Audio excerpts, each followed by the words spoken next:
And we are going. What's going on with everybody? It is your boy Eric, aka Young God, coming to you live in the Green Dungeon, getting to your real raw rugged. And I got a special guest on the other line, man. I'm gonna let him introduce himself. Who we got here today?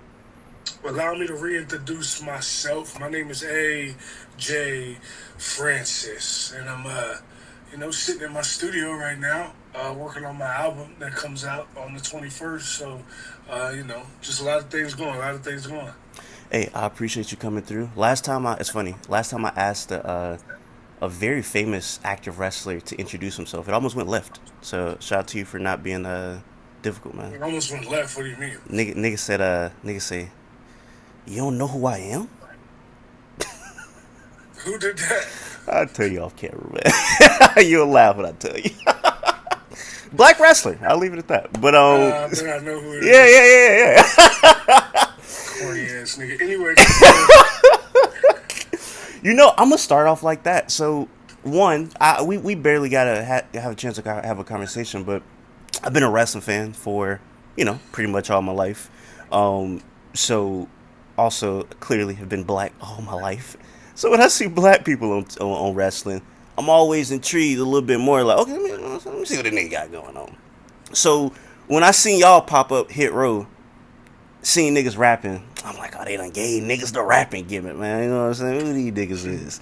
So I see you, and I do a little research, and you ever meet a black person, and you gotta be like, okay, you're black, but like, what type of nigga is you? There's a classic story about the weekend, out of all people, walking up to Donald Glover and him and his brother, and he just looking at him, and one of them was like, "Yo, what's good?" And he said, "Oh, nah, I just had to see what type of niggas y'all was," I feel that. which kills me every time. But when I seen you, I'm like, "What type of nigga is this?" And it took me a minute. I couldn't really get it down. I'm like, I don't know what's going on here. Bit light skinned, I don't know what he got going on. But after really studying, I'm like, he cool. I like the dude right here, man. I like Top Dollar. At the time I was introduced to you, so ever since then, I defend Top Dollar. I defend AJ Frank. I'm like, bro, I don't know why niggas give him this much hate. And You know why? I'm a circular background. You called somebody a corny ass nigga, and wrestling fans when I was a kid, when you was a kid, I feel like was everybody. It was kids from the hood, white Uh-huh. kids, I feel like Uh-huh. now wrestling, definitely internet wrestling fandom, it's a specific type of person that's Yep. a internet wrestling fan. Why do you think that is now compared to when we were kids? The crowd is dwindled, our audience is dwindled to a specific type person for the most part. I honestly don't think that that's true. I think that the audience is actually more Mm. diverse than it was back then. But what I think the difference is now is that the internet has given a vocal minority more of a stake in how narratives are pushed within the business. Um, you know, um, and it's just the way the business is now. It's different. So like back in the '90s when I was watching, I'm 6'5", 330 pounds. Like a 5'8" dude with a bird chest could never, act like a tough guy in wrestling back in those days. But now, everybody's 5'8" and bird chested. So it's like, now I had this conversation the other day with another guy who's a giant in professional wrestling, and we were talking about how like we were born in the wrong era because like now all we do is lose because it's our job to make these little guys look good, even though a lot of them couldn't really fight their way out of a wet paper bag. So it's just the way the business is nowadays. There's a vocal minority.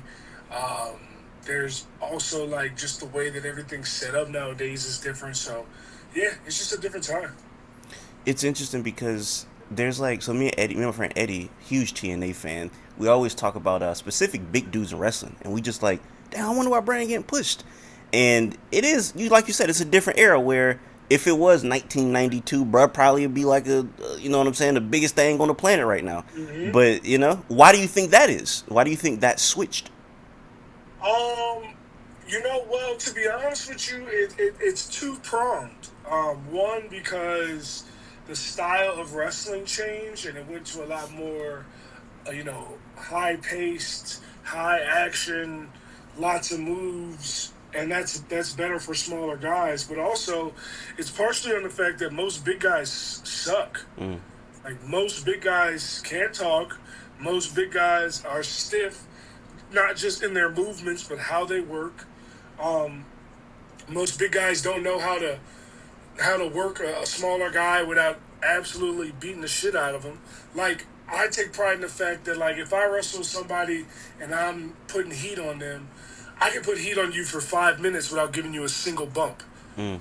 I'll choke you on the apron. I'll choke you on the ropes. I'll choke you on the ropes a different way. I'll light you up in the corner. I'll give you a squisher in the corner. I'll give you my running knee where I flip to the outside. Then I'll stretch you on the ring post, and then I'll bounce your head off the apron, and then I'll choke you on the guardrail, and then I'll throw you back in, and then you go to fight, and I'll scoop you up, and I'll run you into the corner again, and I've done all this, and you haven't taken a single bump, but a lot of big guys are like, oh, I'm big, so first thing I'm gonna do in the heat, body slam, okay, pick them up again, body slam again. It's just like that makes little guys not want to work with the big guys, and then it, they I think it's just a lot of it's a mixture of the way that wrestling has transitioned into more high paced, and how a lot of big guys are just ass. It's that's why I feel like somebody like it's crazy. Like Oba got it. Like when you see a nigga like Oba, it's like he does all of the small stuff well. And He does. listening to you talk about psychology, it's interesting because a lot of the older, I feel like wrestling heads, they talk crazy about you, but those are main dudes who are super like, there ain't no psychology in the ring. And I know you say, I know, you know why they talking about me crazy. Why do Yeah, I you mean, think? Why do you think like for real? Like even like the older heads, when somebody like you talking about psychology, still don't see. You know what I'm saying? Like damn, like AJ Francis ain't that bad. He good. well, I said it in my song "Dear Summer," which is the name of my album I'm dropping in a couple weeks. But I said, have you ever noticed that all the people in this business that talk the worst about me had to whitewash their racist past? Mm. So So yeah, I mean, I'm used to people talking bad about me, but let's talk about what they said and did in 1988 or what they said and did in 1992. I bet they'll shut the fuck up, right? But I don't really care because all them old dudes they can't fight. Even if they could fight, they can't fight no more. They old as hell. So I don't be caring what they have to say. Um, in my opinion, like if you go look, the best match this year in TNA is me and Mike Santana. So if you go watch that match and you think that I don't know how to wrestle, you're a fucking idiot. Like that's all that comes down to. And I don't respect your opinion, and clearly you don't have an educated opinion. The problem is in the nowadays that everybody thinks that their opinion matters. Like your opinion don't matter just because you think it does. And that goes for me too. There's some shit that I think my opinion matters on that other people might think that I don't know what I'm talking about. But I usually back mine up with facts and experiences and all types of shit like that. So it all depends on who's talking. Like I learned this a long time ago. I never take criticism from somebody that I wouldn't take. I never take criticism from somebody that I wouldn't take advice from. Mm.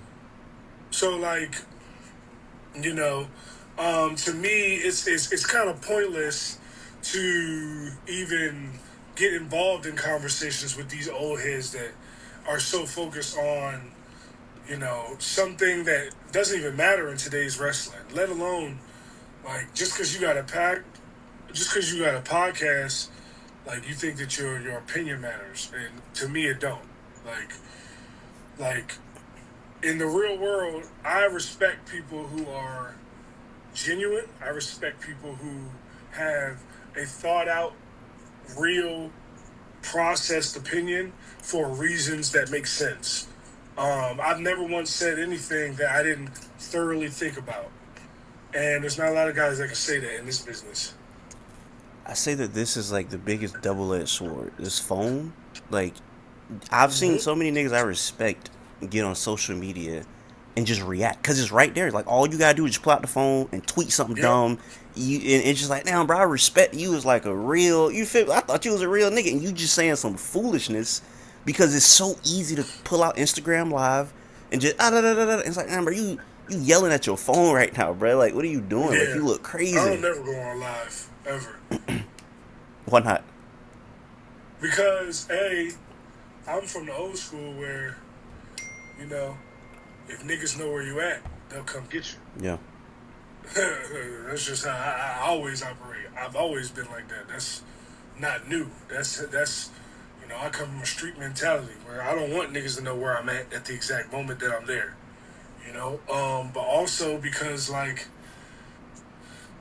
I just don't see the point in it. Like if I want to get my thing out, I'll just post it. I don't need to be live and talk to random people and then people be letting they chat gas them up. Like what happened with Roger Jackson? He just got gassed up by his chat. When if he'd have just stayed off his phone for a little bit, he probably would have been cool. Like he probably would have been able to get his thoughts better together and really not turn into what happened at the end of it. So that's the worst part is like, I think a lot of guys don't know how to handle a chat Mm. talking about them. Me, I don't care about people's opinions, so it's not. I don't care Now personally. you like to roast niggas back. I've seen it 30 million times where And somebody the funniest thing is, most of the time when I roast people back, all I do is just post their picture. yeah. Like I it's just yeah. like a nigga will say something about me, and I'll just post their picture as a response. Like, It's funny are because you you say that serious? you come from like a street mentality with it. You come from a dangerous ass city, man. Uh-huh. DC. You know what I'm saying? I remember one time it was these niggas from the fight. So I'm from Jacksonville, Florida, far from a soft place at all. I remember these niggas was in a fight, and bro didn't know he was from DC. Nigga found he was from DC, and he was like, "Oh, that boy from." He was like, "Oh, I didn't want no problem with that boy no more." Yeah, so like I grew up outside of Baltimore. I went to high school in DC. But to me, it's like I don't even. To me, it's not. I'm not tough because I grew up in Maryland. You know what I'm saying? I'm tough because I'm tough. You know what I'm saying? Like I'm not afraid to fight no man. Um, you know, what's the famous Ti? He said, "I don't think that I can't be touched. I don't think that I can't be gotten. But you're gonna have to do that though. I walk with God. My steps are guided. I fear no man, and that's how I really feel. Like I'm not saying that I can't be touched. I'm not saying a nigga can't whoop my ass. I'm sure it's niggas on earth, real fighters, trained fighters that can whoop my ass. But 99% of humans on earth I will beat to death with my bare hands.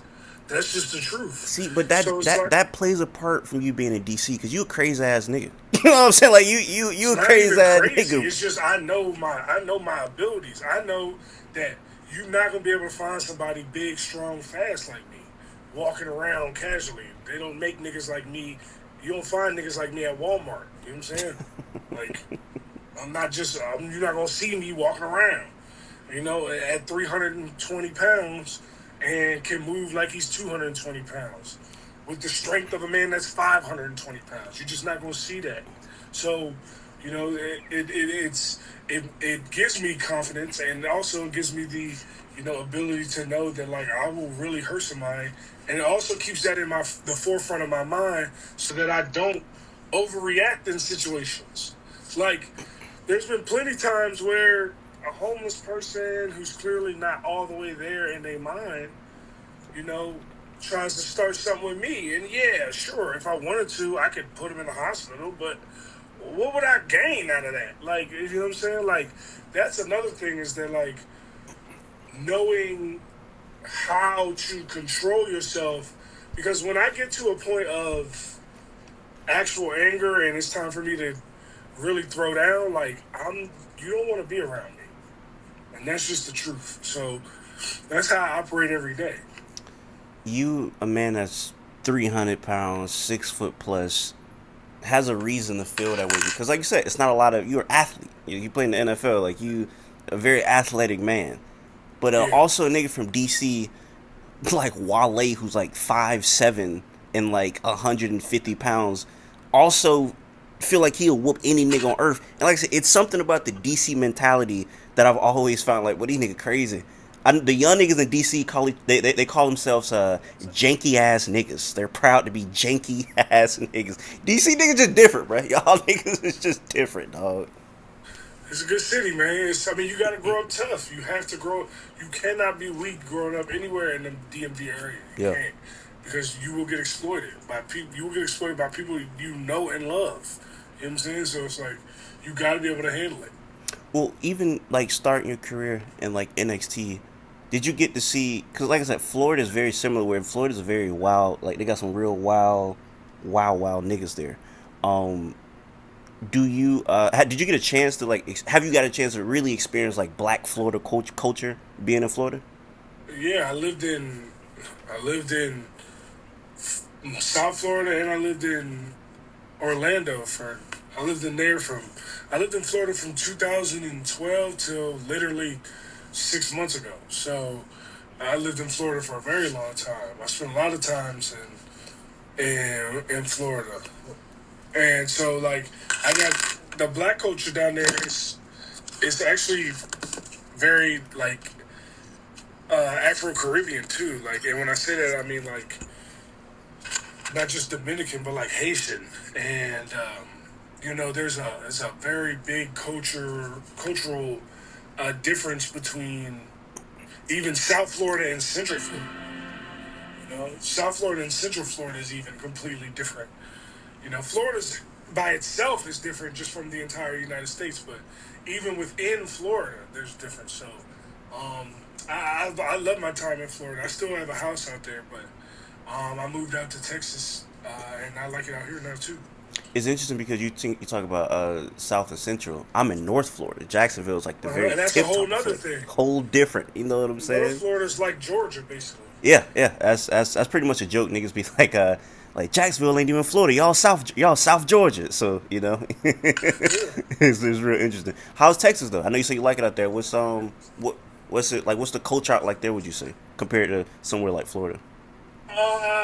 The culture out here is at least where I lived in Florida is way more out here in Texas way more country.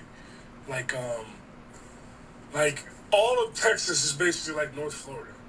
You know what Mm. I'm saying? Even like Houston. Houston is a very black and Hispanic city, but it's like the black and Hispanic people are also country. So it's like, you know what I'm saying? Like it's just it's a different vibe out here. I've never experienced anything like it. So, but I do love it out here, and I really be in the house, working on my shit. So I just be chilling when I'm not in the studio. I'm on the game. So I really be out the way. So to be honest with you, until I go somewhere and do something, I don't really be outside anymore. Even though my song is "We Outside," I've got to the point that I be inside. What you be playing on the game? Everything from NCAA to Madden to FIFA What console you to on? I'm on everything. I got everything. What's out of Madden and NCAA? Which one you say you better at? I mean, they're the same. I mean, I really be beating the shit out of people in So both you're good at it? because yeah, I played in the NFL, dog. So I know when to call the right coverages, when to call the right plays, how to dissect what you're doing pre-snap, how to see what changes you made post-snap, to see how light your box is, and to audible to a run, or to see that you loaded the box and audible to a pass, like real football shit. I would Not just wash you. I just yeah. I The don't really last see nigga the that said that lost 100-4. I don't see the confidence in your eyes when you talk about wrestling. You talk about rap. I see you really confident. You talk about I don't really see you with too much confidence in that. So Okay, well, you can be an idiot if you want. Yeah, and feel that. I know you said you grew up hooping. You still can hoop. Yeah, I mean, my father's a basketball coach, so I've always been a hooper. But, I grew up. I played in the last big game I played in was a celebrity game. I played with Gilly and Wallow. Me and Gilly was running. We was on the same team, and me and Gilly was killing it. I sent Wallow's shot into the fucking crowd when he tried to make a layup on me. It was a good time. It was a good time. Now that's what I want. I've been wanting to do like a, cause I like play basketball. I want to do this thing like when I interview people, I want to like hoop against the people I play against. How tall are you? 6'5". 6'5". But can you move laterally? Did you play? Did you start on varsity? I didn't play high school basketball. All right, so don't ever talk to an NFL player and ask them can they move laterally if you didn't play high school sports. Get Hey, your fucking mind just together. cause I didn't play though, don't Get mean your I fucking couldn't. mind together. Just because I didn't play Get don't your mean. fucking mind together. You just asked a nigga who played 6 years in the NFL, can you move But laterally? but but And you think. didn't even play in on varsity. Time out. Cause I ain't gonna let you talk crazy like that. You You talking crazy. You just asked an NFL veteran, can you move laterally? Do you know how dumb you sound? you have been jumping off ladders, landing on your knees, nigga landing on his like nigga you like nigga landing on his nut like nigga you been doing a lot of damage to your knees. So I know as you get older, as you Mm-hmm. jump up and down, that wear and tear on your knees. So I'm Uh-huh. pretty sure you was moving laterally at an elite Uh-huh. level in the NFL. Uh-huh. I don't know how lateral you need to move when you wrestling. So that's why I'm saying, do you still Mm. got that lateral movement? You sound dumb as fuck. You sound like a fucking idiot. You got any other good? You got any good other dumbass questions? Hey, it's funny from this angle. I don't know if anybody told you this. You kind of look like a Queen's Flip. Anybody ever told you that? No, just losers.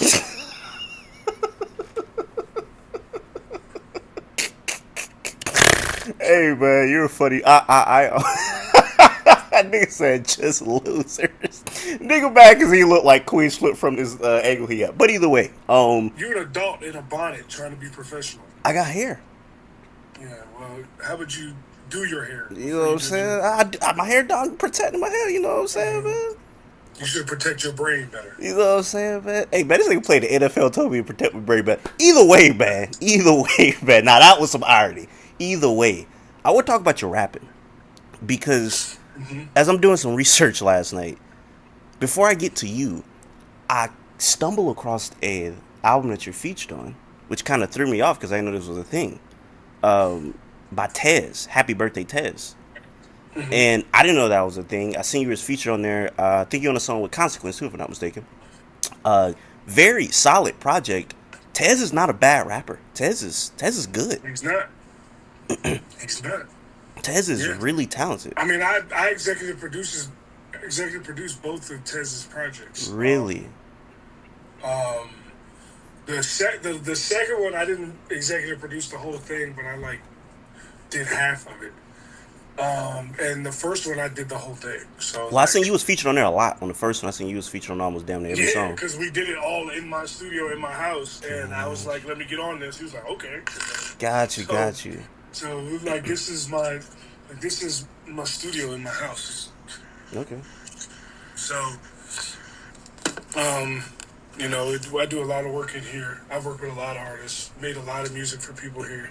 So um, I've made music for people you don't even know I made music for. Like, and I got, I got a project. My project coming out on the 21st. I got Bun B. I got Trick, Tez. DJ Who Kid. Trick Williams also not a bad rapper. Who wrestles? So a bunch of guys from Hit Row. So it's gonna be this project of Dear Summer on the 21st is gonna be dope. Okay, so my question about that second Tez album, who produced that? Just what? Like the beats, like was there? It sounded like it was kind of one Tez producer. most of the beats that Tez makes. Most of the beats Tez is on, he produced. Like probably like 80% He makes of so the. he's making some of them beats. He's making most of them beats. Like he does get a couple here and there from random people, but most of the beats that are on all Tez's projects, he made.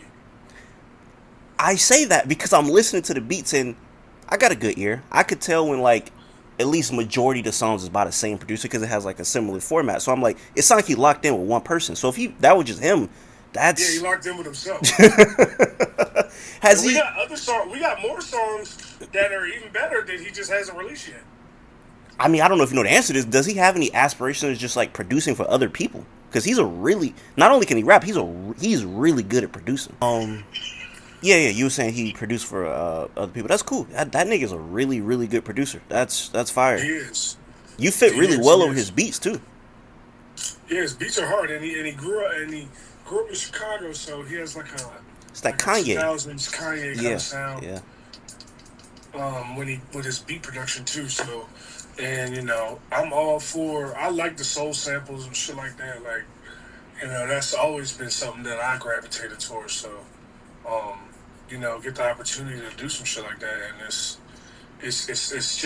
just a lot of fun, especially when you work with somebody that you have a relationship with, like I have with Tez. So um, it's really good whenever you can make music like that.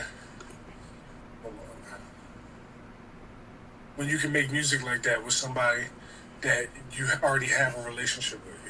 I didn't know y'all were that locked in until like kind of looking back. I'm like, damn, but they work a lot. I'm like, they really must be like I know y'all were cool like on a very surface level, but I like y'all. I didn't know y'all was like really locked in like that.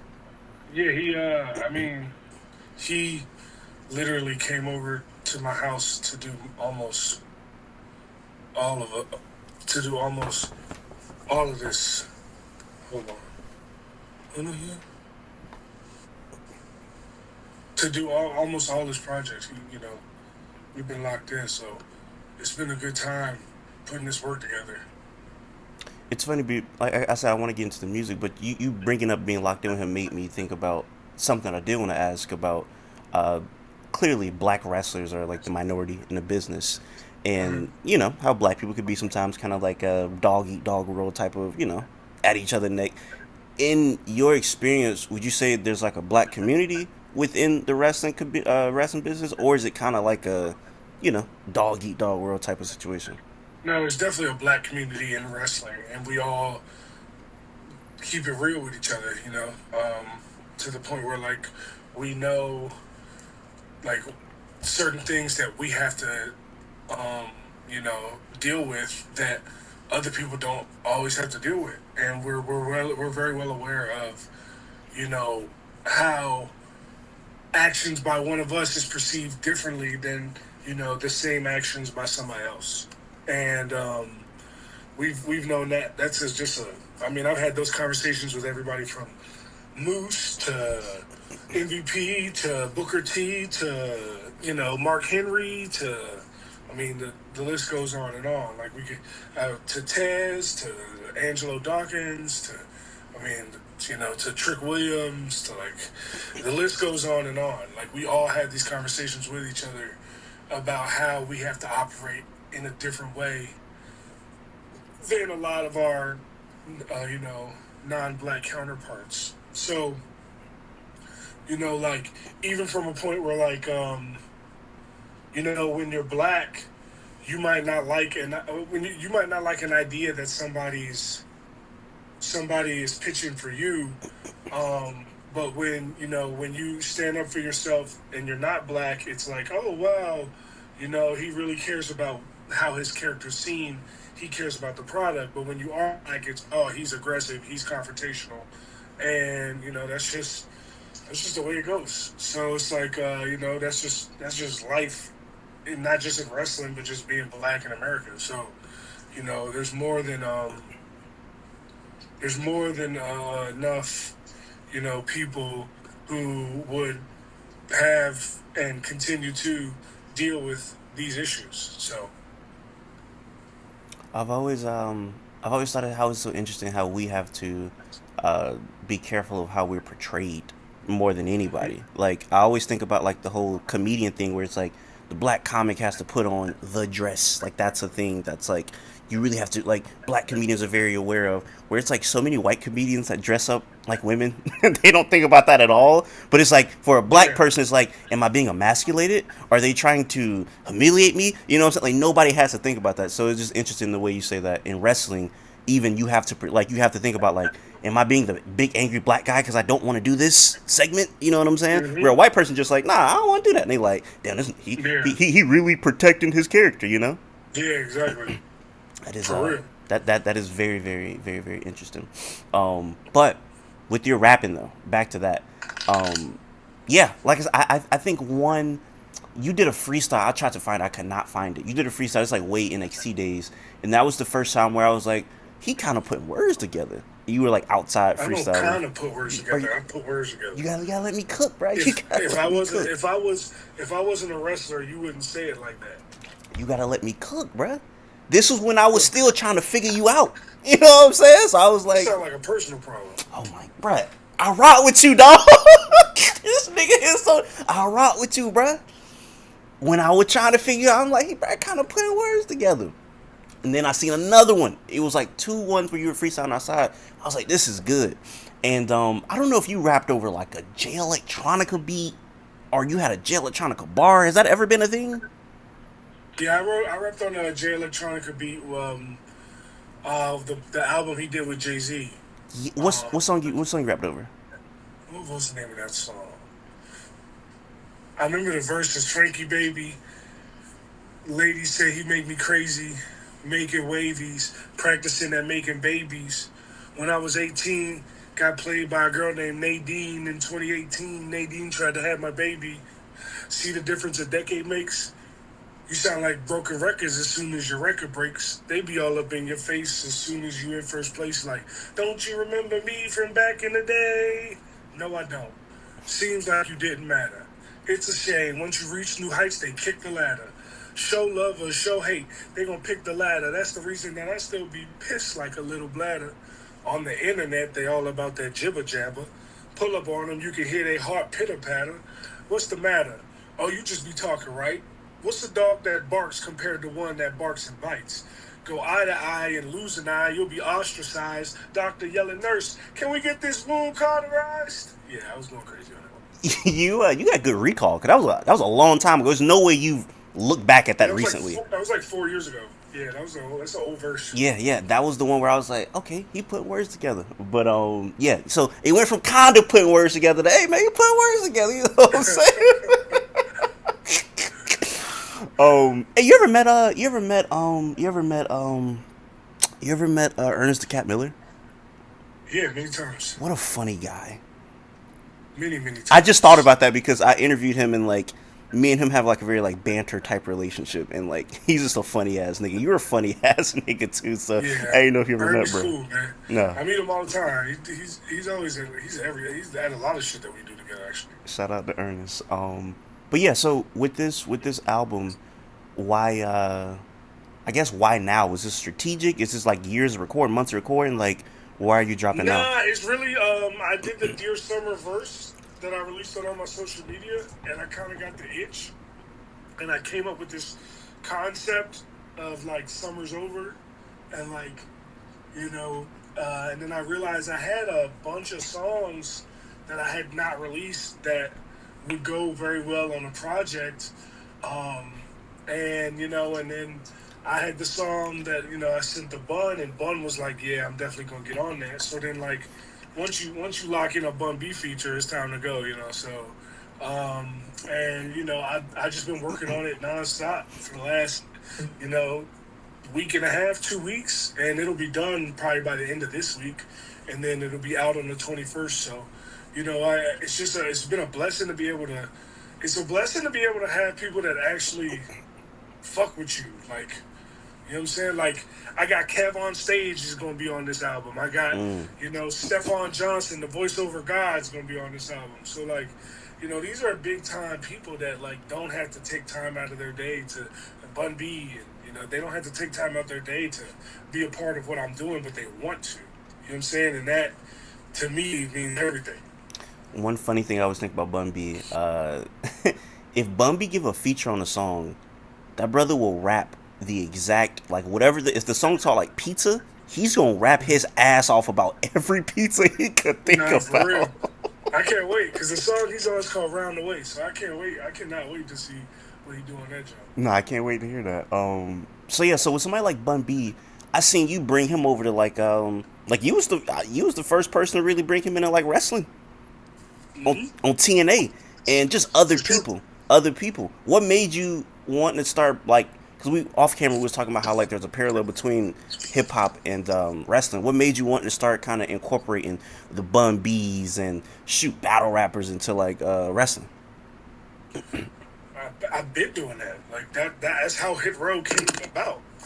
Like that's how I've been doing that. That's how Hit Row became a thing. Like Hit Row was my idea before I ever got to WWE. Mm. You know, so like before WWE it was called The Row. Mm-hmm. You know what I'm saying? So like and that was always been my idea to incorporate, hip hop and rap and R&B and all these different things, because that's what I gravitate towards. Like I love it. Like that's why I have a whole room in my house dedicated to a studio. Like this isn't a gimmick. Like a lot, like you're not alone. A lot of people were like, "Oh, they gave the black guys a rapper gimmick." On no, we're not. We didn't get a rapper gimmick. We were rappers. Like you see what I'm saying? Like, Bria B Fab went on tour with Juicy J, and you know what I'm saying? Like it's not like she wasn't pretending to be a rapper. She's a fucking rapper. Like, like I had this album I'm about to drop is my fourth album. Mm-hmm. And I'm not to sound like the mad rapper, but it's my fourth album, yo. It's my fourth album. You know what I'm saying? So it's not like I'm just coming out the woodwork and just, I'm a rapper now. Like, nah, this is who I've always been. So, like, I was rapping before I was playing football. You know what I'm saying? So, like, you know what I'm saying? Like, so, like, I've been a rapper since I was 12 years old.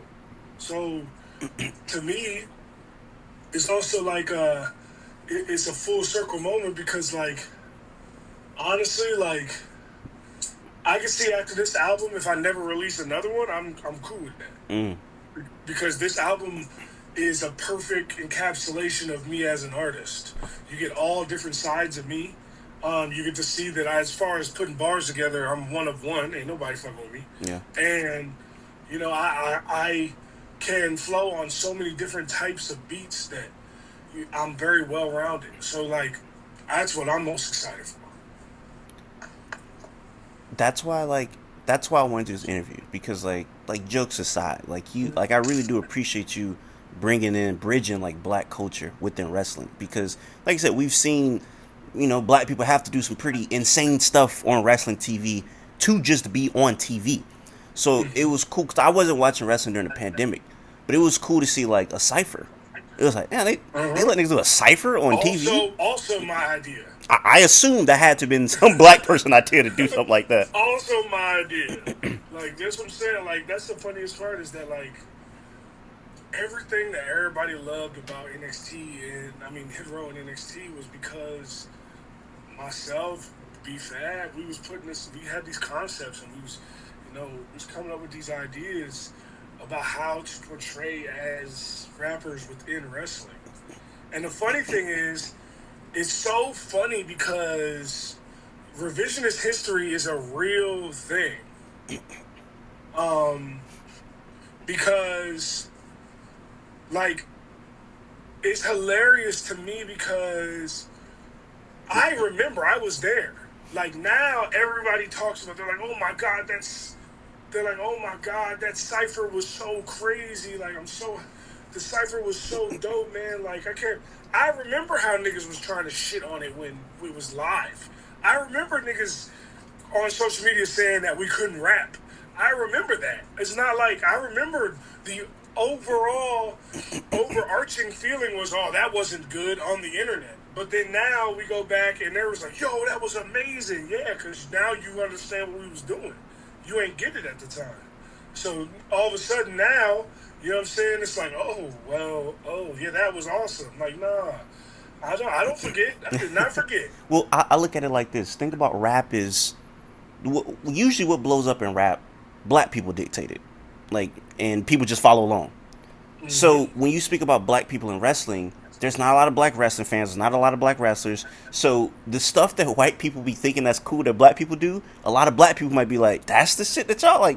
This nigga lame, or this shit lame. So they don't really have us to tell them, oh nah, he cool. Like he cool. Or this is so they up to their own devices. They picking some real lame shit and real lame niggas to be behind. For real, and it's sad because we knew that shit was hot, and anybody who like worked at the company was like, "Yo, this shit was hot," But that's just how it is, man. It's like if it wasn't, the thing is like people associate hip hop and wrestling with when Kurt Angle did his John Cena impersonation. Yeah. And like I don't even like people like to like John Cena actually can rap. Mm-hmm. Like was he portraying a character that isn't really who he is? Yes, but he can rap though, so I'll allow it. You know what I'm saying? Mm-hmm. Mm-hmm. Like we allow it because he can actually rap. But like when people see rap in wrestling, they're used to some 40-year-old white dude coming out and being like, yo, yo, yo, and like have a backwards hat to the side, and like, you know what I'm saying? Like, it's a stereotype and not actually, it's the perfect term for cultural appropriation, is Yeah. what it is. But, but they that's because that's not what they see it like. You know what I'm saying? You know what I'm saying? They don't see what real hip hop is. Like, even our truth. When I had conversations with him, he literally says he don't ever bring any of his real hip hop into wrestling because they got what's up, and that's all that they're gonna appreciate, and that's all that they're gonna, be able to get behind and comprehend. So I'll just come out and say what's up, and then they'll say what's up, and it'll be over. Hey, real But he quick, said I would never bring my real hip hop in here because they wouldn't appreciate it. real quick about You know? him. Something interesting is like when they try to do a much more serious character with him, the fans was like, "Hey, we want the silly goofy nigga back. We don't want this nigga to be serious." So it's interesting that he says, "I'm gonna do a little fun what's up song. If I do anything more serious, people ain't gonna understand it." So And it's it's just interesting. sad. It's sad, but it's the truth. It's like Ron is a great artist, and you know, it's just funny that like he doesn't get the appreciation that he deserves for all the stuff that he's done.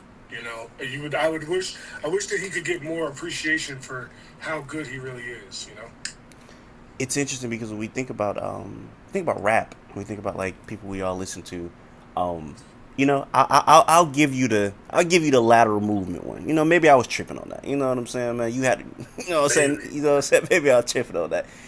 I do want to read something you were tri- you had a crazy rap take recently about the Carter Six. You said Weezy was in his bag. You, Uh-huh. you was feeling that? Yes. Niggas decided that they don't like bars, and that's corny to me. If you don't like bars, then cool. If you don't like bars, then that's cool. But if you listening to what Wayne is saying on that album, that nigga is spitting. You can if you don't appreciate the fact that he sampled "Rock the Bells" by LL Cool J, cool. That's your personal preference and opinion.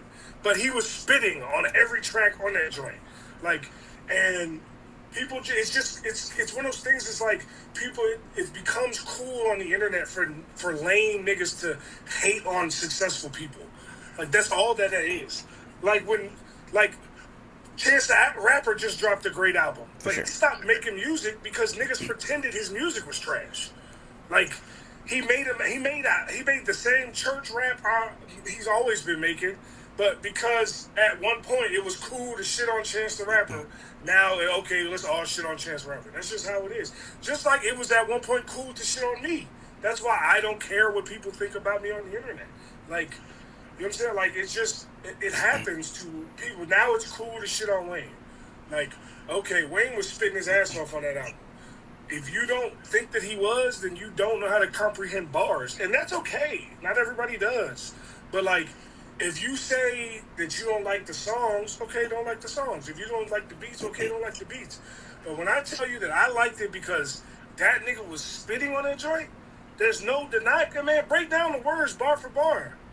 Like, everybody was like, "Oh, I don't know about these bars, Wayne," but then everybody was gassing the Clips album, and I love the Clips album. But the most famous line on that album is "Yellow diamonds look like pee pee." Like that's not a good bar. You know what I'm saying? That's not a good bar. But that's not even the top 100 bars on that album. But it's the most famous bar on that album, and people was like, "Oh, yellow diamonds look like pee pee." Like that's not it. That's not it. But because, oh, it's cool to hate on Drake, and we're here, and the Clips drop an album, and we gotta support the Clips because now all of a sudden that bar is okay. Wayne's album had 1,000 bars better than Yellow Diamond Look Like PP. But nobody's gonna give it the same respect because it's cool to hate on Wayne. It's been cool to hate on Wayne ever since Kendrick got the Super Bowl. Like, niggas really pretend that Wayne didn't run music for like 4 years straight. You know what I'm saying? Like, until Drake came out. Like, literally, until Drake really took off, Wayne ran music. That's the reason why Drake took off so much, because he was with Wayne. Like, you know what I'm saying? And niggas just, it's cool to hate on Wayne. It's cool to hate on Wayne. Like, was the Carter 6 better than the Carter 3? No. Was it better than the Carter 2? No. But he ain't dropped the album better than the Carter 3 or the Carter 2 since then. So it's not like the Carter 4 was better than the Carter 3. It wasn't. The Carter 5 wasn't better than the Carter 3 or Carter 2. It wasn't. So why is it cool to now pretend, oh, he's some shit now? Like, that's not how that works, bro. The nigga was spitting. And if you don't like how he spit, that's cool. But bars is bars. I listen to the bars. I hear the bars. Can I give you my perspective on all this? Go ahead. So let's start with Chance. I didn't listen to that Big Day album, and I didn't. I'm a huge Chance Rapper fan. I didn't listen to it because enough people I respected said that album was bad. But that's my point right there. You gotta let me cook. You gotta let me cook. You're not cooking. AJ, you gotta let me cook. You gotta let me cook, bro. Bro, I ain't cut you off, bro. You gotta let me cook, bro. You gotta let me cook. Let me cook. Listen. All right. I huge Chance Rapper fan. I didn't want to hear my nigga like that. I heard enough snippets that I was like, bro, let me. I heard enough where I was like, it sounds like my boy in a weird space right now. I'm not feeling this. I loved acid rap. I loved the coloring book. I was like, I'm gonna skip this. This album that he just dropped is one of the best rap albums of the year. This album is amazing. And it's no different than any other album he's ever dropped. They're all the same. Like I said, I've heard enough songs from there where I was like, he don't sound like his pen is as sharp as it was on here. On this album, he has some of the best like letters. The but song you didn't hear the album though. Sure. I heard it. So you're admitting to an uneducated opinion. That's the problem. Sure. You gotta let me listen. You gotta listen though. You gotta listen though. No, you gotta listen. What I'm saying is, I hear you. All people who they are literally not listening to the albums and making their opinions, or they're listening to the album one time and then making a rash opinion. Right. You know what album I heard one time and I was like, this is okay. And then I heard it 3 more times and I was like, this is probably album of the year, was Glockavelli. Sure. But the first time I heard it, I was like, oh, okay, this is just, this is Glock. This is what Glock does. Key Glock, shout out him. But then I heard it 3, 4 more times. I'm like, oh, Key Glock has album of the year. Because the more you listen, the more you interpret, the more you understand. So when you go into something and you say, I didn't really listen to the album, but here's my opinion. Listen, bro. You're not talking to some nigga who just started listening to rap 2 years ago, bro. I've been listening. I'm not talking about you in general. Sure. I'm talking about humans. And I agree. Listen, I agree. Because I screenshot another tweet you talked about Cage Match. He was like, niggas who use this website don't get coochie because they basing it. I 100% agree. We on the same board. Niggas who let other people dictate their opinions on anything without critically thinking or listening to or watching whatever, I 100% agree. I'm telling you, as a huge Chance the Rapper fan, I had heard enough to where I was like, this my nigga, I don't want to do it. And I'll go back and listen. I'll go back and listen because I don't do that often. But I'm telling you, this new album, amazing. His pen is sharp. The beats are amazing. Whatever. Wayne now. So the Wayne thing, Wayne has had a problem for a long time. I don't know if you noticed or not. Wayne doesn't pick his own beats. Wayne has Mac Main and I think his manager Cortez. They pick his beats. And whatever they give him, he raps over. That's his problem. Because these beats that they're giving him, I don't think is bringing the best out of Wayne. And just sonically, it just... You could be rapping good, but if it's over some dookie and it sounds kafuddle, it's like battle rappers. I love battle rap. A lot of niggas don't know how to make music. It's like, okay, the bars may be straight in a song, but the actual music that you're making. I've heard you talk about it. Niggas talk about orchestrating hooks and song structure. If the music ain't good, who cares? Wayne isn't making good music. If Wayne locked in for an EP with Alchemist, I think that'd be his best project in forever. Because Alchemist will make sure that he give him some beats he know he would sound good on, instead of this nigga rapping over elephant noises from the nigga who made Hamilton. So with that being said, that sound good, but you say that, but one of Wayne's biggest hits ever is a beat he should have never been on, which is 6 foot, 7 foot, 8 foot punch. That song. Let's talk about that song. Let's talk. That's the most real hip hop song ever. That nigga, bro, he pushed out as his lead single. It ain't no hook on that song. He got Corey Guns on that song. That is the least mainstream song to go mainstream in a very long time. I know, but my point being that song is everything you're talking about as well. That song is a beat that he shouldn't be on. It doesn't make sense why he's on there, but he just spit on that motherfucker. And because he's Wayne, see, back then, just being Wayne, niggas was like, yo, I'ma actually give this a chance. But now, niggas is like, oh, Wayne Wash. I Wayne, like that da, da, beat. da. I like 6 or 7 foot beat though. Of course you do. I like that beat. Everyone does. I'm not saying you don't. Yeah. I'm saying if that same song was released today, niggas would be like, why did they let him get on that beat? No. That's just corny. If they do that, they're corny. If they do that, they're I corny. agree. Most niggas who hate on Wayne for no reason are corny. I do agree. But no, bro, like you said, it's people follow trains. It's cool to hate on Drake Yeah. right now because Drake lost the battle and da da da da da. That's what it is. People don't like nigga. If you look at Drake stands and Kendrick stands argue with each other, it's very similar to WWE and AEW stands where like Drake is like WWE where niggas is like, oh, he sold the most, the mainstream, da da da da. Not really talking about the music, and the AEW fans are like Kendrick fans where it's like we're like the I don't know. It's almost like this very pompous, very like we're more artsy than you, da da da da. And it's like you niggas both sound like dorks. You niggas sound like nerds. You know what I'm saying? It's like it's weird the way that they argue with each other. But I say that to say the Wayne album I don't think is good because the music isn't good at all. It's like he needs. Sure, we'll differ opinion on that. I just feel like he needs to lock in with better producers. He had a song with Benny the Butcher a few years ago. I think it was a Derringer beat.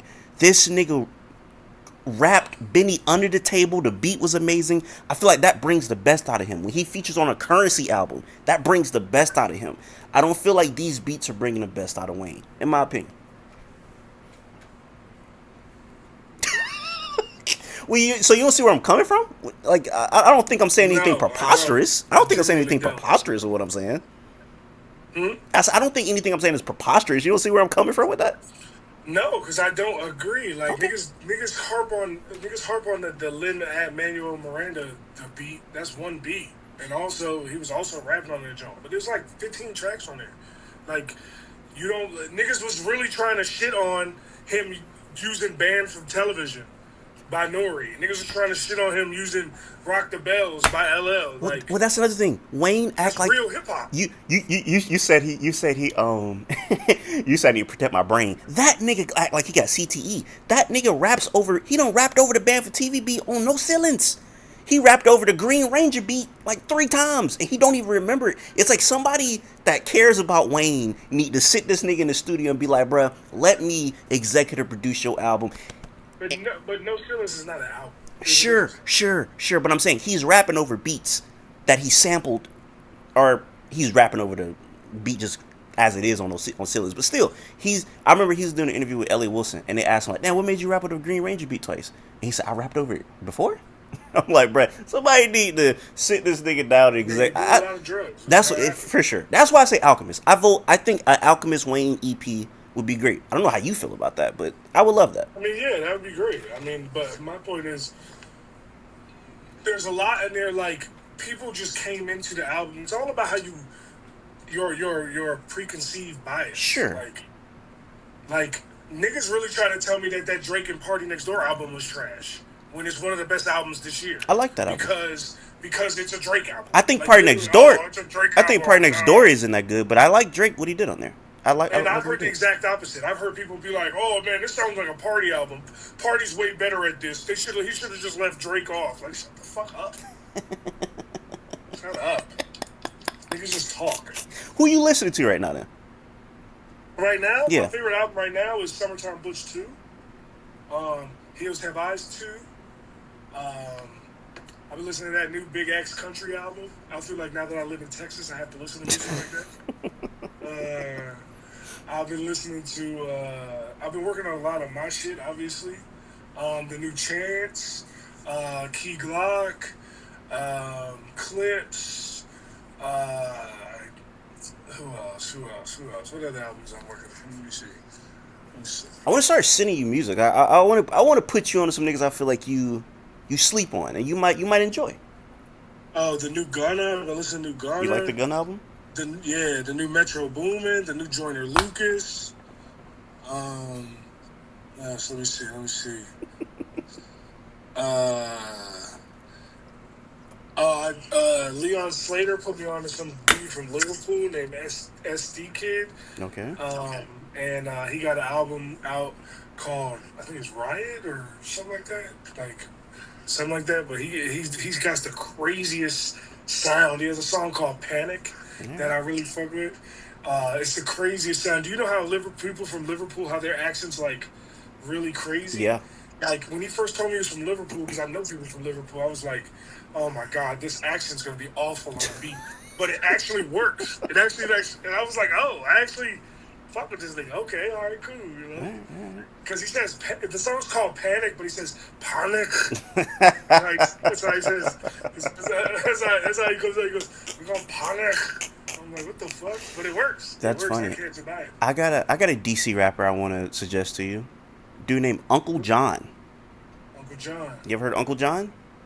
Yes, actually. It's But I think I only know him because I think I met him with 3O. I actually met him. I think. you did. I think so. If we talking about the same guy. He like a skinny small nigga. Yeah, I think I met him with 3O. Actually. Really good. It's some DC rappers that I've been rocking with. This rapper named Sideshow, really good rapper. He has one of my favorite albums of last year. But yeah, nah, for sure. Like I said, the Clips album is really good. Like you said, that FICO song is probably one of my favorite songs of the year. Um, but with you, when you're rapping and you're writing, are you a person that? Because I've heard rappers be like, I stopped kind of listening to music so I can lock in and I'm not influenced. Are you one of those No, people? I'm not. I'm not. I'm not that kind of artist. So like, I I listen. I honestly listen to other people's music not to get like ideas or anything like that, but to actually like balance my songs. Mm. Like because I know, like for example, like a lot of songs on this album when I'm listening to them in the car and try or listening to them in my AirPods to try to like get the best version of them and like level them and whatnot. I'll like put on a Gunna song or a Benny the Butcher song to like see how my song compares to their song level wise and and sonically, so that I can be like, oh, okay, well, I need to change this, this, and this, so that mine, you know what I'm saying, is you know, that a mine is can actually be worth something. You know what I'm saying? Like, so that it sounds professional. Because I do all my work myself. I do everything in here. I have for years. Everything you've heard from me, except for maybe like one or two tracks in the last, 5 years, I did myself in this studio. So, So if somebody sees this interview and they want to hear you rap, never heard you rap before. I mean, this is before the album comes out. What would you point them to listen to? well, the lead single on the album's already out. It will be "We Outside," my current single that is also my entrance music. Um, that's a very good look into me as a rapper. Um, uh, we got, I got 3 albums that are out, but they were under my old artist name. That's another reason why I want to put this album out because this is the first album I'm releasing under my name. Yeah. So, I have 3 albums out, but they're all under my old artist name. Mm. So, none of them are, under my current name. And so I want to have that. I want to be able to put an album out, and then like I have said this is gonna be my last album.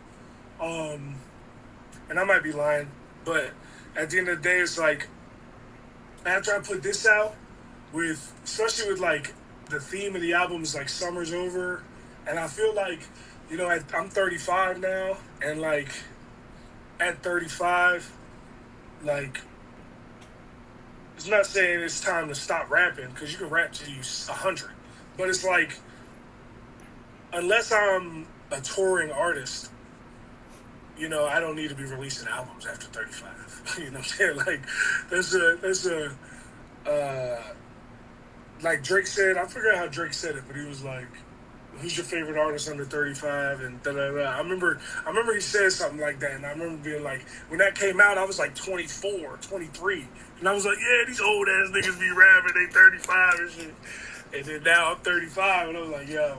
But the thing is, it's funny because like I actually have a real life perspective in everything that I say now. So it's funny. It's like I'm at a crossroads between like this is the best I've ever been, and Yeah. I'll continue to get better. But it's also like I haven't released an album in 4 years, Mm. so to release one now with the timing of everything going on, it's just it's I think it's a good time. It's a good time, especially like with the relationships I developed in order to get a fucking Bun B feature. Like Yeah. I couldn't imagine having a Bun B feature. I'm musically one step removed from Jay-Z. Like I could not imagine that. You know what I'm saying?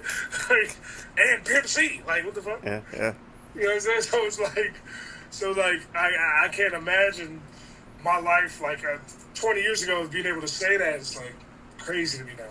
I will say, I know I get your point about like, kind of considering retiring from rap or not, or putting out releasing rap. I would say this year, recently, the best rap has been coming from like old niggas, in my opinion. Mhm. So that's something to think about. That's because the best rappers is old niggas. Because young Yeah. niggas, see, it used to be you had to be a good rapper to get on. Yeah. Like now, you just gotta be famous. You just gotta get a viral moment. Yeah. You know what I'm saying? Like you just need one song to pop. That it could have nothing to do with the actual song. You know what I'm saying? Like how many songs have popped because it became a TikTok sound? Yeah. You know what I'm saying? It's. I And think. then 6 months later, nobody knows you exist. I think our bar is so low for rap because there was I remember Joey Badass was doing diss songs against what's the niggas Reason and freaking whatever the nigga name is on the TDE, and I remember just being like, this doesn't impress me, this doesn't move me. I remember saying this on my YouTube. I said I could rap better than these niggas that are putting out diss songs against Joey. And niggas were just like, this is da da da da da. I'm like, but I can. This is not. I shouldn't be able to listen to a rapper and be like, I could do this. Because when I used to listen to Wayne back in the day, I listened to Best Oh yeah, Rapper Alive on Carter 2. I remember thinking, I can't do this. This is very difficult. I don't know. I yeah. can't do Like this. that's another whole thing about Wayne. It's like the nigga who released that song. You trying to tell me he's trash? Like I remember we used to come out to Best Rapper Alive for like our basketball games. That was like our warm up song. And nigga, the whole gym would turn crazy. Like you know what I'm saying? Like it's crazy to me. But Nah, yeah. I mean, like I said, I think moral of the story, rather if it's with you, rather if it's with music, rather if it's with wrestling in general, it's a lot of hive mind type of thing going on where it's for sheep. real, It's just, oh, this is the it's opinion not on cool to this. have your own opinion no more. No, not it's not. That's why people's personalities are like TikTok. They're.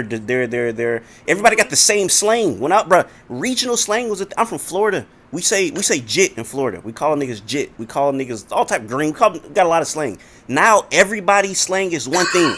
It's the internet. It's all brought together, and it's like the individuality that was once a thing in this society is dwindling because of social media. And social media is a gift, but I do think it takes away things like individuality and uniqueness because people are so influenced, easily I influenced. agree. So I agree.